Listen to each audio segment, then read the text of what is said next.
ಎಲ್ರಿಗೂ ನಮಸ್ಕಾರ. Welcome to Ashok educational groups. So ಇವತ್ತು ನಾವು 2017ರಲ್ಲಿ ನಡೆದ ಪೊಲೀಸ್ ಸಬ್ ಇನ್ಸ್ಪೆಕ್ಟರ್ 2ನೇ ಪತ್ರಿಕೆಯನ್ನು ಡಿಸ್ಕಸ್ ಮಾಡುವ. ಸೊ ಈ ವಿಡಿಯೋ ಇಷ್ಟವಾದರೆ ಲೈಕ್ ಮಾಡಿ, ಶೇರ್ ಮಾಡಿ. ಮೊದಲನೇದಾಗಿ 5ನೇ ಕ್ವಶನಿಂದ ತಗೊತಾ ಇದ್ದೀವಿ, ಯಾಕಂದರೆ ಮೇಲೆ ಮ್ಯಾಥ್ಸ್ಗೆ ಸಂಬಂಧಪಟ್ಟಂತೆ ಕ್ವಶನ್ಸ್ ಅಂತ ಇದೆ. ನಾವು ಅದಕ್ಕೆ ಸಪ್ರೇಟಾಗಿ ಒಂದು ವಿಡಿಯೋ ಮಾಡಿ ಅಪ್ಲೋಡ್ ಮಾಡುವ. ಮತ್ತು ಇವಾಗ 5ನೇ ಕ್ವಶನಿಂದ ಸ್ಟಾರ್ಟ್ ಮಾಡ್ತೇನೆ.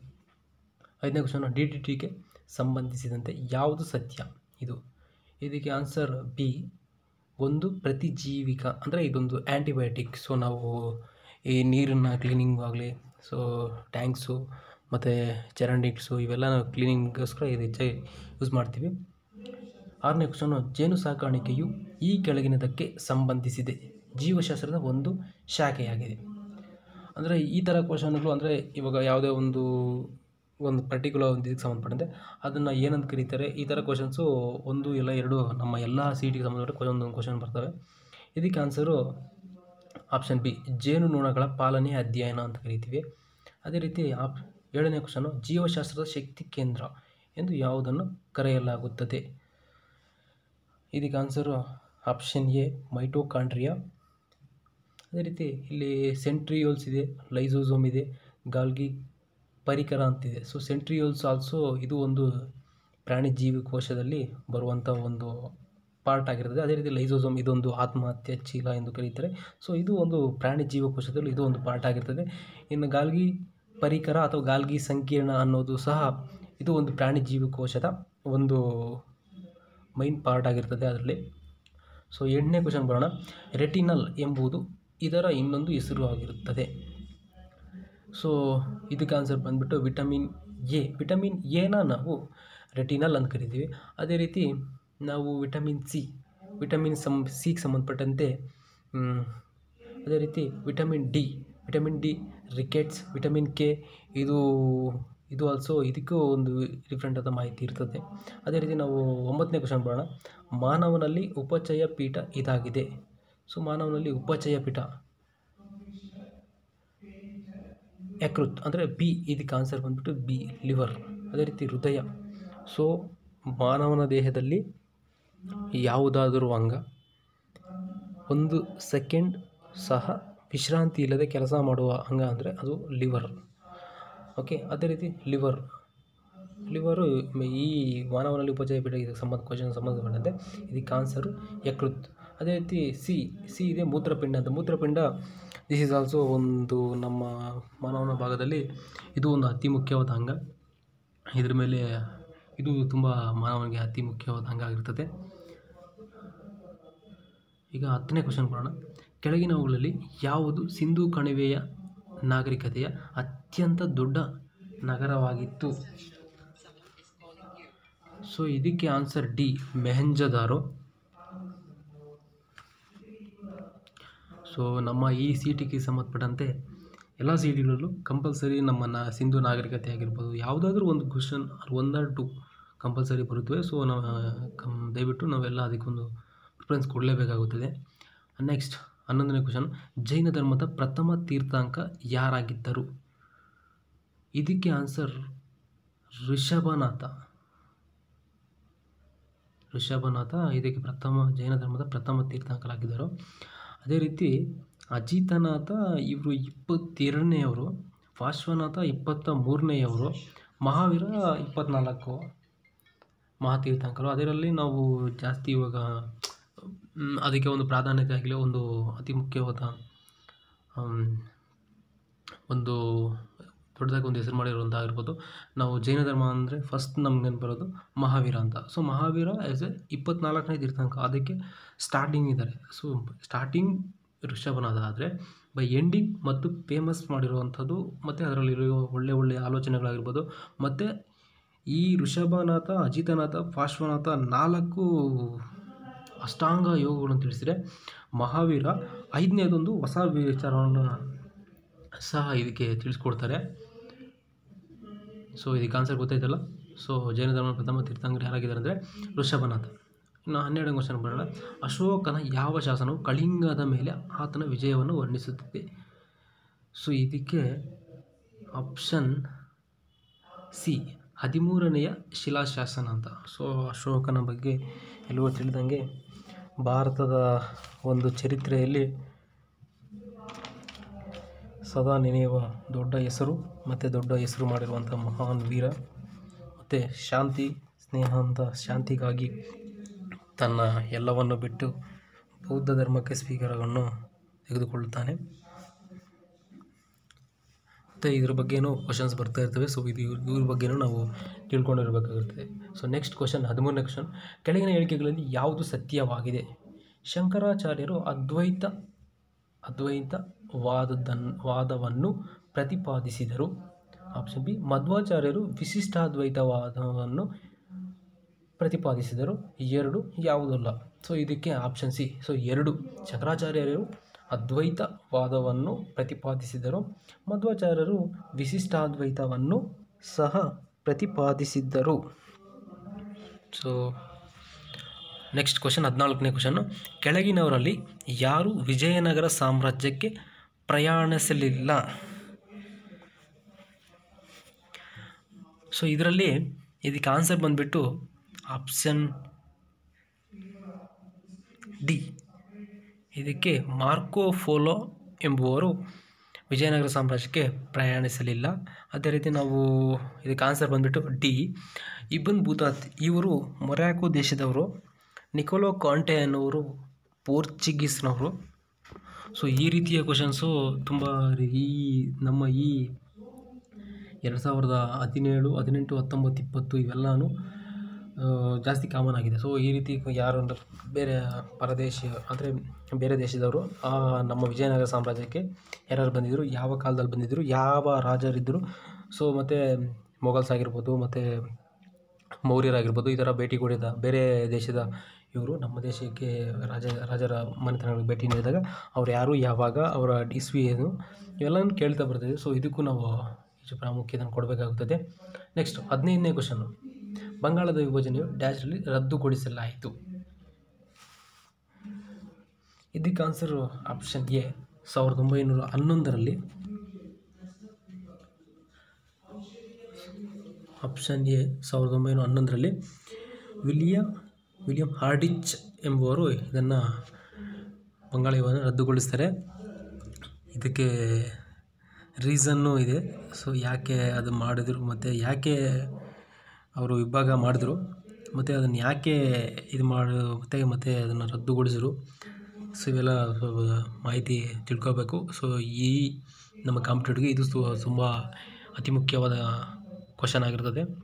ಭಗತ್ ಸಿಂಗ್, ಸುಖದೇವ್ ಮತ್ತು ರಾಜ್ಗುರು ಇವರು ಈ ಕಾರಣಕ್ಕಾಗಿ ನೇಣಿಗೇರಿಸಲ್ಪಟ್ಟರು. ಸೊ ಇದಕ್ಕೆ ಆನ್ಸರು ಸಿ. ಲಾಹೋರ್ ಒಳಸಂಚು ಅಂತ.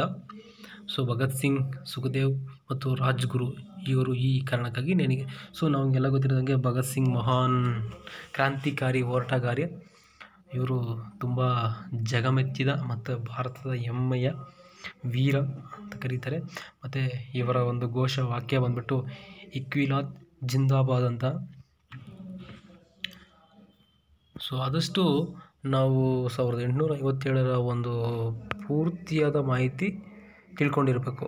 1857ರ ದಂಗೆಗೆ ಸಂಬಂಧಪಟ್ಟಂತೆ ಎಲ್ಲ ಮಾಹಿತಿಯನ್ನು ಕಂಪಲ್ಸರಿ ತಿಳಿದಿರಬೇಕು. ನಮ್ಮ ಈ CETಗೆ ಸಂಬಂಧಪಟ್ಟಂತೆ ಪ್ರತಿಯೊಂದು ಎಲ್ಲಿ ಕೇಳ್ಬೋದು, ಎಲ್ಲಾದರೂ ಕೇಳ್ಬೋದು. ಸೊ ನಾವೆಲ್ಲನೂ ಮಾಹಿತಿಯನ್ನು ತಿಳಿದಿರಬೇಕು. ಸೊ ನೆಕ್ಸ್ಟ್ ಕ್ವಶನ್, 17ನೇ ಕ್ವಶನ್, ಕೆಳಗಿನ ಸಂಘಟನೆಗಳಲ್ಲಿ ಯಾವುದು ಸೈಮನ್ ಆಯೋಗವನ್ನು ಬಹಿಷ್ಕರಿಸಿತು? ಇದಕ್ಕೆ ಆನ್ಸರ್ ಬಿ. ಕಾಂಗ್ರೆಸ್ ಮತ್ತು ಮುಸ್ಲಿಂ ಲೀಗ್ ಅಂತ. ಸೊ ಎರಡು ಭಾರತಕ್ಕೆ ಒಂದು ಹೊಸ ರೀತಿಯ ಡೆಮೋನಿಯನ್ ಸರ್ಕಾರವನ್ನು ನೀಡುವ ಉದ್ದೇಶದಿಂದ ಮತ್ತು ಇನ್ನು ಬೇರೆ ಕೆಲವೊಂದು ವಿಚಾರಗಳಿಂದ ಭಾರತಕ್ಕೆ ಈ ಆಯೋಗ ಬರುತ್ತದೆ 1927ರಲ್ಲಿ. ಆಗ ಇದರಲ್ಲಿ ಯಾವುದೇ ರೀತಿಯ ಭಾರತೀಯರು ಇರಲಿಲ್ಲದ ಕಾರಣ ಸೊ ಇದನ್ನು ಒಪ್ಪದೆ ಸೈಮನ್ ಗೋ ಬ್ಯಾಕ್ ಎಂಬ ಘೋಷವಾಕ್ಯವನ್ನು ಸಹ ನಮ್ಮ ಭಾರತೀಯ ಹೋರಾಟಗಾರರು ಘೋಷಣೆ ಮಾಡುತ್ತಾರೆ. ಸೊ ಇನ್ನೂ ಹೆಚ್ಚಿನಾಗಿ ಮಾಹಿತಿಯನ್ನು ತಿಳಿಯಿರಿ.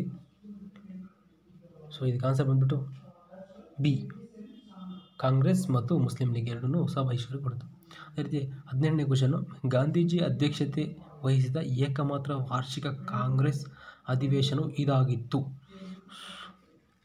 ಇದಕ್ಕೆ ಆನ್ಸರ್ ಬೆಳಗಾವಿ 1924 ಆಪ್ಷನ್ ಬಿ ಇದಕ್ಕೆ ಆನ್ಸರು. ಸೊ ಈ ಕ್ವಶನ್ ತುಂಬ ರಿಪೀಟೆಡ್ ಕ್ವಶನ್ಸ್. ಸೊ ಆಲ್ಮೋಸ್ಟ್ ನಮ್ಮ PC PSI ನಮ್ಮ police department almost more than 50 to 60 questions repeated questions ಇರ್ತವೆ. ಸೊ ನಾವೆಲ್ಲ ಮಾಡೋ ಕ್ವಶನ್ಸನ್ನು ಕಲೆಕ್ಟ್ ಮಾಡಿಕೊಂಡು ಅದನ್ನೆಲ್ಲ ವಿಶ್ಲೇಷಣೆ ಮಾಡಿಕೊಂಡು ನಾವೆಲ್ಲ ತಿಳ್ಕೊಂಡಿರಬೇಕಾಗುತ್ತದೆ. ಸೊ ಎಲ್ಲ ರಿಪೀಟೆಡ್ ಕ್ವಶನ್ಸ್, ಈ ಕ್ವಶನ್ಸು ತುಂಬ ಸರಿ ರಿಪೀಟೆಡ್ ಆಗಿರುವಂಥ ಕ್ವಶನ್ಸು. ಸೊ ಈಗ ಆನ್ಸರ್ ಬಿ ಬೆಳಗಾವಿ 1924 ಅಂತ. ನೆಕ್ಸ್ಟ್ ಕ್ವಶನ್ 19ನೇ ಕ್ವಶನ್, ಕರ್ನಾಟಕ ಸಂಗೀತದ ಪಿತಾಮಹ ಯಾರು? ಇದಕ್ಕೆ ಆನ್ಸರ್ ಬಿ ಪುರಂದರದಾಸರು. ಕ್ವಶನ್ ನಂಬರ್ 20, ಯಾವ ಸಮಿತಿಯು ಭಾರತೀಯ ಕ್ರಿಕೆಟ್ ಮಂಡಳಿ ವಿನ್ಯಾಸದಲ್ಲಿ ಬದಲಾವಣೆಗಳನ್ನು ಶಿಫಾರಸು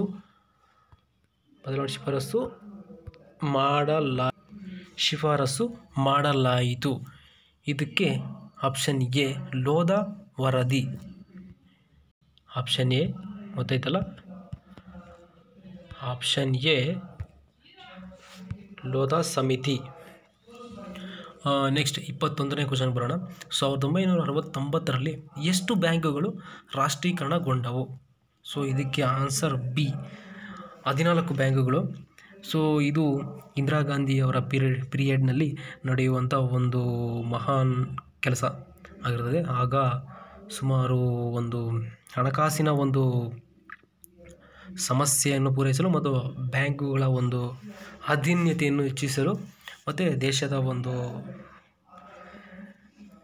ದೇಶದ ಒಂದು ಹಣದ ವ್ಯವಹಾರವನ್ನು ಹೆಚ್ಚಿಸಲು ಮತ್ತು ಜನರಲ್ಲಿ ಉತ್ತಮ ಸಂಕೋಚನವನ್ನು ನೀಡಲು ಈ ಒಂದು ನಿರ್ಣಯ ಮಾಡಿ ಈ ಬ್ಯಾಂಕುಗಳ ರಾಷ್ಟ್ರೀಕರಣವನ್ನು ಮಾಡುತ್ತಾರೆ. ಸುಮಾರು 14 ಬ್ಯಾಂಕ್ಗಳನ್ನು ಮರ್ಜ್ ಮಾಡಿ ಮಾಡ್ತಾರೆ, ರಾಷ್ಟ್ರೀಕರಣ ಮಾಡ್ತಾರೆ 1969ರಲ್ಲಿ. ಆಗ ಇಂದಿರಾ ಗಾಂಧಿಯವರು ಪ್ರಧಾನಮಂತ್ರಿ ಆಗಿರ್ತಾರೆ. ನೆಕ್ಸ್ಟ್ ಕ್ವಶನ್ 22ನೇ ಕ್ವಶನ್, ಜಾಗತಿಕ ಯೋಗ ದಿನವು ಈ ದಿನಾಂಕವನ್ನು ಆಚರಿಸಲ್ಪಡುತ್ತದೆ? ಸೊ ಆ್ಯಕ್ಚುಲಿ ಎಲ್ಲರಿಗೂ ಗೊತ್ತೇ ಇರ್ತದೆ, ಸಿ ಆನ್ಸರ್ 21 ಜೂನ್. ಸೊ ಇದು ಆ್ಯಕ್ಚುಲಿ 2016ರಿಂದ ನಮ್ಮ ಈ 2021 ಜೂನ್ ಅಂದರೆ ಯೋಗ ದಿನಾಚರಣೆ ಆಚರಣೆ ಮಾಡೋದು ನಮ್ಮ ಇದರಲ್ಲಿ ಅಂದರೆ ಒಂದು ನ್ಯಾಷನಲ್ ಲೆವೆಲ್ ಆಗಿ ಒಂದು ಇದು ಪ್ರಾರಂಭವಾಗ್ತದೆ 2016ರಲ್ಲಿ. ರೀಸೆಂಟಾಗಿ 2020ರಲ್ಲೂ ಸಹ ನಡೀತಿತ್ತು, ನಮ್ಮ ಜಾರ್ಖಂಡ್ನ ರಾಂಚಿಯಲ್ಲಿ ನಡೀತದ್ದು. ಓಕೆ, ಸೊ ಇದು ಸಹ ಪ್ರತಿ ವರ್ಷ ಕೇಳುವಂಥ ಕ್ವಶನ್ ಆಗಿರ್ತದೆ. ಮತ್ತು ಇವಕ್ಕೆ ಕೆಲವೊಂದು ಟೈಟಲ್ಸ್ ಇರ್ತವೆ ಮತ್ತು ಇದಕ್ಕೊಂದು ವ್ಯಾಖ್ಯೆಯನ್ನು ಸಹ ಕೊಟ್ಟಿರ್ತಾರೆ ಮತ್ತು ಇದಕ್ಕೊಂದು ಇದು ಕೊಟ್ಟಿರ್ತಾರೆ. ಸೊ ಅದನ್ನು ತಿಳ್ಕೊಂಡಿರಬೇಕಾಗುತ್ತೆ. ಮತ್ತು 23ನೇ ಕ್ವಶನ್ ಬಂದ್ಬಿಡೋಣ. ಶ್ರೀ ರಾಮನಾಥ್ ಕೋವಿಂದ್ ಇವರು, ಆಪ್ಷನ್ ಡಿ ಇದಕ್ಕೆ ಆನ್ಸರು, ಭಾರತದ 14ನೇ ರಾಷ್ಟ್ರಾಧ್ಯಕ್ಷರು, ಇನ್ನು 4th president of the India. So ಎಲ್ರಿಗೂ ಗೊತ್ತಿರೋ ಹಾಗೆ ನಮ್ಮ ದೇಶದ ಪ್ರಥಮ ಪ್ರಜೆ ರಾಷ್ಟ್ರಪತಿ ರಾಮನಾಥ್ ಕೋವಿಂದ್ ಅವರು. ಸೊ ನಮ್ಮ ಈ ರಾಷ್ಟ್ರಪತಿ ಎಂದ ತಕ್ಷಣ ನಮ್ಮ CETಗೆ ಸಂಬಂಧಪಟ್ಟಂತೆ ಯಾವುದೇ CET ನಮ್ಮ ಕರ್ನಾಟಕದಲ್ಲಿ ನಡೆಯುವಂಥ ಯಾವುದೇ KPC ಆಗಿರ್ಬೋದು, or KSP or police department or KPSC ನಡೆಸುವ ಯಾವುದೇ ಎಕ್ಸಾಮ್ನಲ್ಲಿ ನಮ್ಮ ರಾಮನಾಥ್ ಅಂದರೆ ನಮ್ಮ ಪೊಲಿಟಿಕಲ್ ಸೈನ್ಸಲ್ಲಿ ಅದರಲ್ಲೂ ನಮ್ಮ ರಾಷ್ಟ್ರಪತಿಗೆ ಸಂಬಂಧಪಟ್ಟಂತೆ ಅವರ ಅಧಿಕಾರ ಆಗಿರ್ಬೋದು, ಅವರ ಅಧಿಕಾರಗಳು, ಅವರ ಕಾರ್ಯಗಳು ಮತ್ತು ಅವರ ಅಧಿಕಾರಾವಧಿ, ಸೊ ಎಕ್ಸೆಟ್ರಾ. ಸೊ ಇವರ ಬಗ್ಗೆ ಒಂದು ಕ್ವಶನ್ ಡೆಫಿನೆಟ್ಲಿ ಒಂದು ಕ್ವಶನ್ ಬರ್ತದೆ. ಮತ್ತು ನಮ್ಮ ಪೊಲಿಟಿಕಲ್ ಸೈನ್ಸಲ್ಲಿ ಇದು ಒಂದು ಅತಿ ಮುಖ್ಯವಾದ ಭಾಗ. ಸೊ ನಾವು ಎಲ್ಲ ತಿಳ್ಕೊಂಡಿರಬೇಕಾಗುತ್ತದೆ. ನೆಕ್ಸ್ಟ್ ಕ್ವಶನ್ ಬರೋಣ. 24ನೇ ಕ್ವಶನ್ನು, ಯಾವ ದೇಶವು ಸಾರ್ಕ್ನ ಭಾಗ ಆಗಿರುವುದಿಲ್ಲ? ಓಕೆ, ಸಾರ್ಕ್ನ ಭಾಗ ಆಗಿರುವುದಿಲ್ಲ. ಸೊ ಇದಕ್ಕೆ ಆನ್ಸರ್ ಬಿ. ಸೊ ಮಯನ್ಮಾರ್ ನಮ್ಮ ಇದರಲ್ಲಿ ಸಾರ್ಕ್ನಲ್ಲಿ ಬರುವುದಿಲ್ಲ. ನಮ್ಮ ಇದರಲ್ಲಿ ನೇಪಾಳ, ಅಫ್ಘಾನಿಸ್ತಾನ, ಬಾಂಗ್ಲಾದೇಶ ಎಂಬ 8 ದೇಶಗಳು ಇದರಲ್ಲಿ ಬರ್ತವೆ. ಸೊ ಇದಕ್ಕೆ ಆನ್ಸರ್ ಬಂದ್ಬಿಟ್ಟು ಮಯನ್ಮಾರ್ ಇದರಲ್ಲಿ ಬರುವುದಿಲ್ಲ.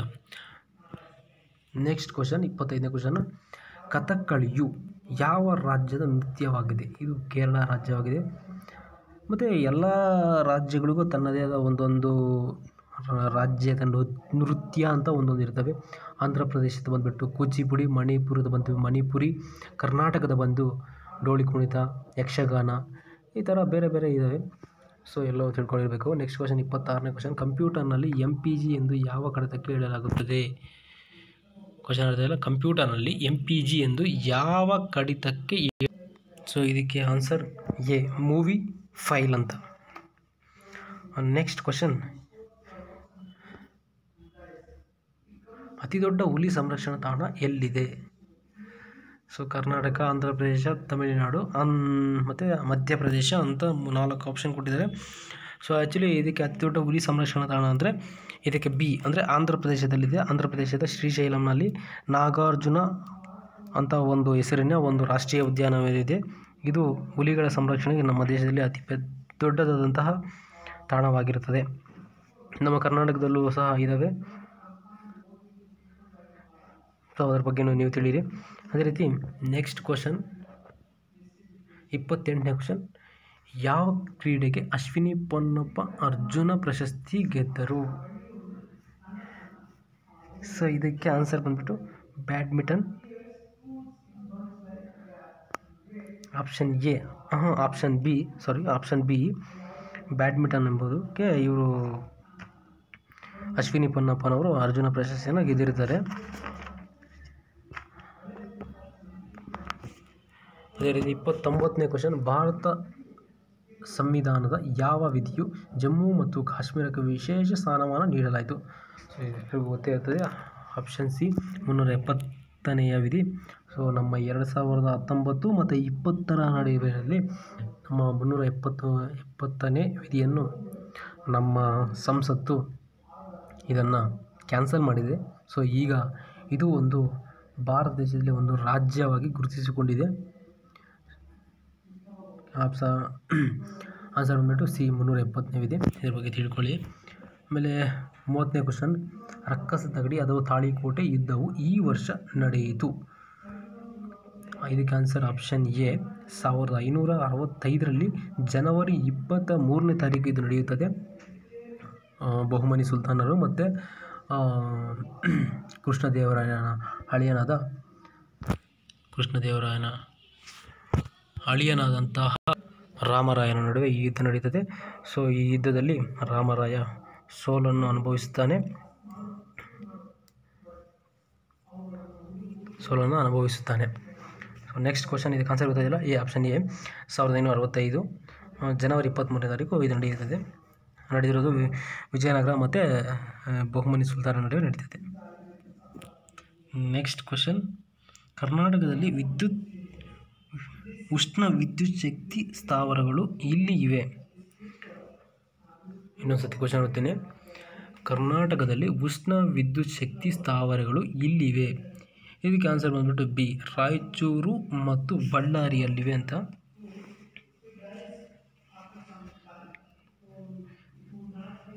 ಆಪ್ಷನ್ ಬಿ ರಾಯಚೂರು ಮತ್ತು ಬಳ್ಳಾರಿಯಲ್ಲಿ ನಮ್ಮ ಈ ಕರ್ನಾಟಕದಲ್ಲಿ ಉಷ್ಣ ವಿದ್ಯುತ್ ಶಕ್ತಿ ಸ್ಥಾವರಗಳು ಇಲ್ಲಿ ಇವೆ ಅಂತ.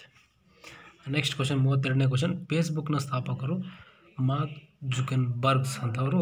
ಮಾರ್ಕ್ ಜುಕರ್ಬರ್ಗ್ ಅಂದರೆ C option C mark Zuckerberg ಎಂಬವರು ಫೇಸ್ಬುಕ್ನ ಸಂಸ್ಥಾಪಕರಾಗಿರ್ತದೆ. ನೆಕ್ಸ್ಟ್ ಕ್ವಶನ್, 33ನೇ ಕ್ವಶನ್, ಜಲ್ಲಿಕಟ್ಟು ಯಾವ ಹಬ್ಬದೊಂದಿಗೆ ಸಸರ್ಗ ಅಂದರೆ ನಂಟು ಹೊಂದಿರುತ್ತದೆ? ಸೊ ಇದು ಆ್ಯಕ್ಚುಲಿ ಪೊಂಗಲ್ ಸಂಬಂಧಪಟ್ಟಂತೆ ಇದು ಇರುವಂಥದ್ದು. ಪೊಂಗಲ್ ಹಬ್ಬ ಇದು ನಡೆಯುವುದು ಕೇರಳದಲ್ಲಿ. ನಾವು ಇದು ನೋಡ್ಬೋದು, ಕೇರಳದಲ್ಲಿ ಈ ಹಬ್ಬ ನಡೆದಿದೆ. ಸುಮಾರು 11 ದಿನಗಳ ನಡೆಯುವಂಥ ಇದೊಂದು ಹಬ್ಬ ಕೇರಳದಲ್ಲಿ ನಡೆಯುತ್ತದೆ. ಜಲ್ಲಿಕಟ್ಟು ಯಾವ ಹಬ್ಬದೊಂದಿಗೆ ಸಂಪರ್ಕ ಹೊಂದಿದೆ? ಇದು ಪೊಂಗಲ್ ಹಬ್ಬಕ್ಕೆ ನಂಟನ್ನು ಹೊಂದಿದೆ. ಮತ್ತು ಇದು ಕೇರಳದಲ್ಲಿ ತುಂಬ ದೊಡ್ಡದಾದ ಹಬ್ಬ ಆಗಿತ್ತು ಮತ್ತು 11 ದಿನ ನಡೆಯುವಂಥ ಒಂದು ಹಬ್ಬವಾಗಿರ್ತದೆ.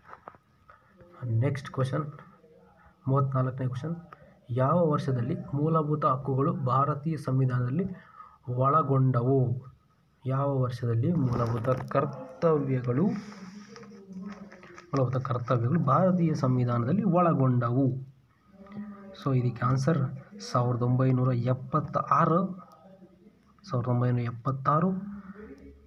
ಆನ್ಸರ್ ಆಪ್ಷನ್ ಎ 1976ರಲ್ಲಿ ಇವು ನಮ್ಮ ಭಾರತೀಯ ಸಂವಿಧಾನದಲ್ಲಿ ಅಳವಡಿಸಿಕೊಳ್ಳಲಾಯಿತು. ನೆಕ್ಸ್ಟ್ ಕ್ವಶನ್, 35ನೇ ಕ್ವಶನ್, ಕೆಳಗಿನವರಲ್ಲಿ ಯಾರು ಭಾರತದ ರಾಷ್ಟ್ರಾಧ್ಯಕ್ಷರ ಚುನಾವಣೆಯಲ್ಲಿ ಭಾಗವಹಿಸುವುದಿಲ್ಲ? ಇನ್ನೊಂದು ಸತಿ ಓದ್ತೀನಿ. ಕೆಳಗಿನವರಲ್ಲಿ ಯಾರು ಭಾರತದ ರಾಷ್ಟ್ರಾಧ್ಯಕ್ಷರ ಚುನಾವಣೆಯಲ್ಲಿ ಭಾಗವಹಿಸುವುದಿಲ್ಲ.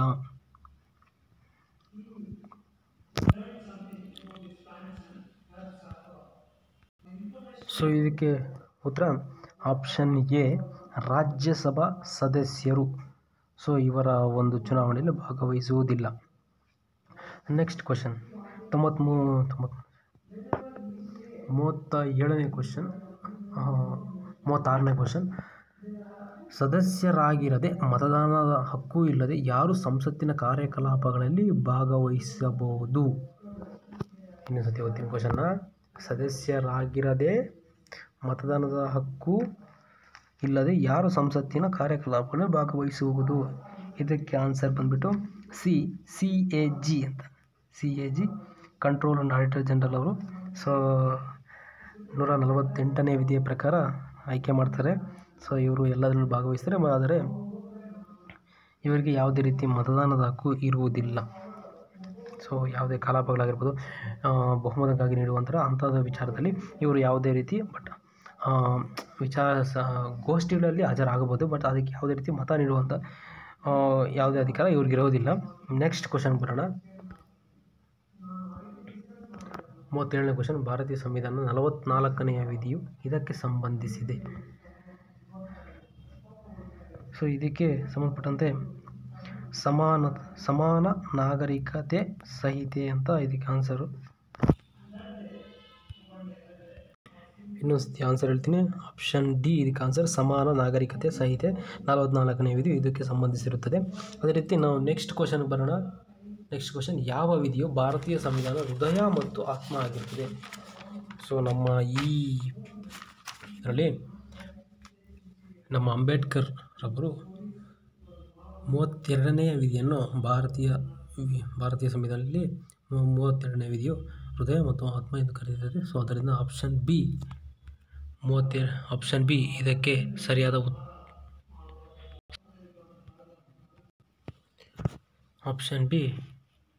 ಸರಿಯಾದ ಉತ್ತರವಾಗಿರ್ತದೆ, 32ನೇ ವಿಧಿ. ಅದೇ ರೀತಿ ನಮ್ಮ 39ನೇ ಕ್ವಶನು. ದಕ್ಷಿಣ ಆಫ್ರಿಕಾದಿಂದ ಮರಳಿದ ನಂತರ ಗಾಂಧೀಜಿಯವರು ಪ್ರಥಮ ಯಶಸ್ವಿ ಸತ್ಯಾಗ್ರಹ ಇದಾಗಿತ್ತು. ಸೊ ಇದಕ್ಕೆ ಆನ್ಸರ್ ಸಿ, ಚಂಪಾರಣ್ಯ ಸತ್ಯಾಗ್ರಹ. 1917ರಲ್ಲಿ ಬಿಹಾರಿನಲ್ಲಿ ನೀಲಿ ಬೆಳೆಗಾರರ ವಿರುದ್ಧ ನಡೆಯುವಂಥ ಇದೊಂದು ಹೋರಾಟವಾಗಿರ್ತದೆ. ಗಾಂಧೀಜಿಯವರು ಕೈಗೊಂಡ ಮೊದಲ ಸತ್ಯಾಗ್ರಹವಾಗಿರ್ತದೆ. ನೆಕ್ಸ್ಟ್ ಕ್ವಶನ್ 40ನೇ ಕ್ವಶನು. ಸರ್ವೋಚ್ಚ ನ್ಯಾಯಾಲಯವು DK ಬಸು ವರ್ಸಸ್ ಪಶ್ಚಿಮ ಬಂಗಾಳ ರಾಜ್ಯ ಪ್ರಕರಣದಲ್ಲಿ ಈ ಕೆಳಗಿನದಕ್ಕೆ ಸಂಬಂಧಿಸಿ ಮಾರ್ಗದರ್ಶಿ ಸೂತ್ರಗಳನ್ನು ನೀಡಿತ್ತು. ಇದಕ್ಕೆ ಆನ್ಸರ್ ಬಿ, ದಸ್ತಗಿರಿ ಸಂದರ್ಭಗಳಲ್ಲಿ ಅನುಸರಿಸಬೇಕಾದ ನಿಯಮಾವಳಿಗಳು ಅಂತ. ನೆಕ್ಸ್ಟ್ ಕ್ವಶನ್ ಬರೋಣ. 41ನೇ ಕ್ವಶನ್. 1929ರ ಭಾರತೀಯ ಕಾಂಗ್ರೆಸ್ನ ಲಾಹೋರ್ ಅಧಿವೇಶನ ಅಧ್ಯಕ್ಷತೆಯನ್ನು ಯಾರು ವಹಿಸಿದ್ದರು? ಇನ್ನೊಂದ್ಸತಿ ಓದ್ತೀನಿ. 1929ರ ಭಾರತೀಯ ಕಾಂಗ್ರೆಸ್ನ ಲಾಹೋರ್ ಅಧಿವೇಶನದ ಅಧ್ಯಕ್ಷತೆಯನ್ನು ಯಾರು ವಹಿಸಿದ್ದರು? ಇದಕ್ಕೆ ಆನ್ಸರ್ ಬಂದ್ಬಿಟ್ಟು ಎ, ಜವಾಹರ್ಲಾಲ್ ನೆಹರು ಅವರು ಇದರ ಅಧ್ಯಕ್ಷನು ವಹಿಸಿರ್ತಾರೆ. ರಾವಿ ನದಿಯ ದಂಡೆಯ ಮೇಲೆ ಮೊದಲ ಬಾರಿ ನಮ್ಮ ಭಾರತ ದೇಶದ ಬಾವುಟವನ್ನು ಹಿಡಿದು ಹಾರುವ ಮೂಲಕ ದೇಶದ ಸ್ವಾತಂತ್ರ್ಯವನ್ನು ಎತ್ತಿ ಹಿಡಿಯುತ್ತಾರೆ ಮತ್ತು ಮೊದಲ ಸ್ವಾತಂತ್ರ್ಯ ಆಚರಣೆಯ ಸಹ ಇದರ ಮೊದಲ ಘೋಷಣೆಯನ್ನು ಸಹ ಇವರು ನೀಡುತ್ತಾರೆ. ನೆಕ್ಸ್ಟ್ ಕ್ವಶನ್ 42ನೇ ಕ್ವಶನ್. ಕೆಳಗಿನವುಗಳಲ್ಲಿ ಯಾವುದು ಹಸಿರುಮನೆ ಅನಿಲ ಆಗಿರುವುದಿಲ್ಲ? ಸೊ ಇದಕ್ಕೆ ಆನ್ಸರ್ ಬಂದ್ಬಿಟ್ಟು ಎ, ಮೀಥೇನ್ ಆಗಿರುವುದಿಲ್ಲ. ಇದೊಂದು ನ್ಯಾಚುರಲ್ ಸಂಬಂಧಪಟ್ಟಂತೆ ಇರುವಂಥದ್ದು. ಇದೊಂದು ಗೋಬರ್ ಗ್ಯಾಸ್ಗೆ ಅತಿ ಮುಖ್ಯವಾದ ಒಂದು ವಿಚಾರ ಇದು. ನೈಟ್ರಸ್ ಆಕ್ಸೈಡ್, ಜಲಜನಕ, ಇಂಗಾಲ ಆಮ್ಲ, ಸೊ ಇವೆಲ್ಲವೂ ನಮ್ಮ ಹಸಿರುಮನೆ ಅನಿಲ ಆಗುವಂತಹದ್ದು. So methane natural. ಸೊ ಇದಕ್ಕೆ ಆನ್ಸರು ಎ, ಮೀಥೇನ್ ಆನ್ಸರ್. ಅದೇ ರೀತಿ ನೆಕ್ಸ್ಟ್ ಕ್ವಶನ್ 43ನೇ ಕ್ವಶನ್. ಯಾವ ಸಾಂವಿಧಾನಿಕ ತಿದ್ದುಪಡಿಯು ಭಾರತದಲ್ಲಿ GST ಜಾರಿಗೆ ಕಾರಣವಾಯಿತು? ಇದಕ್ಕೆ ಆನ್ಸರ್ ಡಿ, ಇದು 2017 ಜುಲೈ 1ರಂದು 101 ಹೃದಯವಾಗ್ತದೆ. ದೇಶದ ಎಲ್ಲರಿಗೂ ಒಂದೇ ರೀತಿಯ ಮಾಡಬೇಕಂತ ಒಂದು ಇದು ಮಾಡ್ತಾರೆ. ಸೊ ಇದಕ್ಕೆ ಆನ್ಸರ್ ಬಂದುಬಿಟ್ಟು ಡಿ 101. ನೆಕ್ಸ್ಟ್ 44ನೇ ಕ್ವಶನ್, ರೇಬಿಸ್ ರೋಗವು ಇದಾಗಿದೆ. ಸೊ ರೇಬಿಸ್ ರೋಗವು ಇದಾಗಿದೆ ಅಂದರೆ ಇದೊಂದು ವೈರಲ್ ಡಿಸೀಸ್, ಅಂದರೆ ಇದೊಂದು ವೈರಲ್ ರೋಗ ರೇಬಿಸ್ ಅನ್ನೋದು. ನೆಕ್ಸ್ಟ್ ಕ್ವಶನ್, ಅತಿ ಬೇದಿಯ ಶಮನಕ್ಕೆ ಬಳಸಲಾಗುವ ORSನ ಪೂರ್ಣ ರೂಪ. ಓರಲ್ ರೀಹೈಡ್ರೇಷನ್ ಸಾಲ್ಟ್ ಅಂತ ಆಪ್ಷನ್ ಡಿ ಇದಕ್ಕೆ ಆನ್ಸರ್. ಈ ಕೆಳಗಿನವುಗಳಲ್ಲಿ, ಅಂದರೆ 46ನೇ ಕ್ವಶನ್ನು, ಈ ಕೆಳಗಿನವುಗಳಲ್ಲಿ ಯಾವುದು ಜಗತ್ತಿನ 2ನೇ ಅತ್ಯಂತ ಜನಸಂಖ್ಯೆಯುಳ್ಳ ದೇಶವಾಗಿದೆ? ಸೊ ಅಬ್ಸಲ್ಯೂಟ್ಲಿ ಭಾರತ, ಇದಕ್ಕೆ ಬಿ ಆನ್ಸರ್. ಮೊದಲನೇ ಬಂದ್ಬಿಟ್ಟು ಚೀನಾ. 47ನೇ ಕ್ವಶನ್, ಲಿಂಗಾನುಪಾತದಲ್ಲಿ ಯಾವ ರಾಜ್ಯ ಪ್ರಥಮ ಎಂದು ಪರಿಗಣಿಸಲ್ಪಟ್ಟಿದೆ? ಅಂದರೆ 1000 ಪುರುಷರಿಗೆ ಸ್ತ್ರೀಯರ ಪ್ರಮಾಣ ಅಂತ ಇದು ಮಾಡ್ತಾರೆ, ಅದರಲ್ಲಿ ಕೇರಳ ಮೊದಲ ಸ್ಥಾನದಲ್ಲಿದೆ. ಸೊ ಅಬ್ಸಲ್ಯೂಟ್ ಆನ್ಸರ್ ಬಂದ್ಬಿಟ್ಟು ಆಪ್ಷನ್ ಎ ಕೇರಳ. 48ನೇ ಕ್ವಶನ್ಗೆ, ಕೆಳಗಿನವುಗಳಲ್ಲಿ ಯಾವುದು ಪರಮಾಣುಕ ಖನಿಜ ಆಗಿರುವುದಿಲ್ಲ? ಇದಕ್ಕೆ ಆನ್ಸರ್ ಡಿ ಕಯೋನೈಟ್ ಅಂತ. ಕಯೋನೈಟ್ ಇದಕ್ಕೆ ಆನ್ಸರು.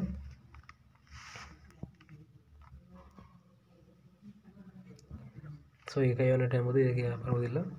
ಯುರೇನಿಯಂ, ಥೋರಿಯಂ, ಲಿಥಿಯಂ ಎಲ್ಲ ಇದರಲ್ಲಿ ಬರುವಂತಹ. 49ನೇ ಕ್ವಶನ್, ಕುಣಕುಲಂ ಪ್ರಾಜೆಕ್ಟ್ ಕೆಳಗಿನ ರಾಷ್ಟ್ರದ ನೆರವಿನೊಂದಿಗೆ ಅಭಿವೃದ್ಧಿಗೊಳಿಸಲ್ಪಟ್ಟಿದೆ?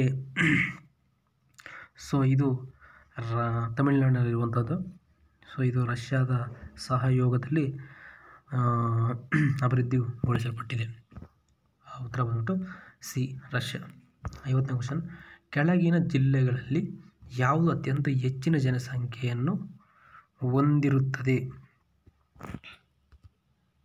ಸೊ ಇದಕ್ಕೆ ಉತ್ತರ option A Davanagere.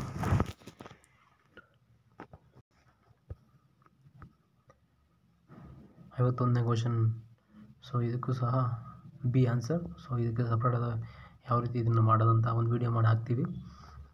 So 52ನೇ question ಸಹ ಆಪ್ಷನ್ ಎ. ಸೊ ಇದಕ್ಕೊಂದು ವಿಡಿಯೋ ಮಾಡಿ ಹಾಕ್ತೀವಿ, ಎಲ್ಲ ವಿಡಿಯೋಗಳು ಮಾಡ್ತೀವಿ ಇದಕ್ಕೆ ಸಂಬಂಧಪಟ್ಟಂತೆ.